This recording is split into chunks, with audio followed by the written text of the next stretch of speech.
অনেকদিন ছুটি কাটানোর পর রুমে এসে মনটাকে একটু ফ্রেশ করার জন্য সুন্দর একটা গাছ কিনলাম।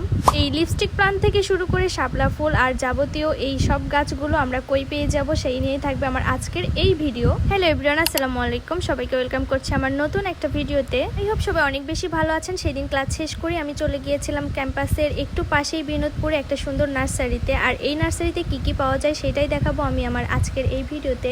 আসলে আমাদের গাছ কেনার কোনো রকম প্ল্যানই ছিল না, আমরা জাস্ট একটু হাঁটতে বের হয়েছিলাম। বাট হাঁটতে হাঁটতে আমাদের হঠাৎ মনে হলো যে আমরা কোনো একটা নার্সারিতে গিয়ে গাছ দেখি, তাহলে আমাদের সবার মনই ভালো হয়ে যাবে। যেহেতু আমরা সবাই রিসেন্ট বাড়ি থেকে এসেছি আর আসার পরপরই কয়েকদিন খুব বেশি খারাপ লাগে, এইখানে সেট হতে কয়েকটা দিন সময় লেগে যায়। এই জন্য শুরুতে মন ভালো করার জন্য আমরা অনেক কিছুই করে থাকি, আর তার মধ্যে ছিল আমাদের আজকের এই নার্সারি ভ্রমণ। এইখানে অনেক ধরনের প্লান্টস ছিল, বাট আমি এত কিছুর নাম বলতে পারবো না। সো সবাইকে একটু ভিডিওতেই কষ্ট করে দেখে নিতে হবে যে কি কি ধরনের গাছ পাওয়া যায় এই নার্সারিতে।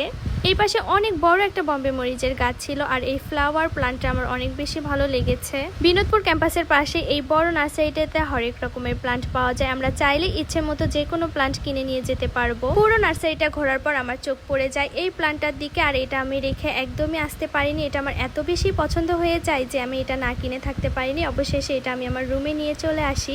আমার এই প্লান্টটা সবার কাছে কেমন লেগেছে অবশ্যই জানাবেন, আর কেউ যদি এটার নাম জানতে পারেন তাহলে আমাকেই জানাবেন, আমি এটার নাম জানি না। সো আজকের ভিডিও এই পর্যন্তই, আল্লাহ হাফেজ।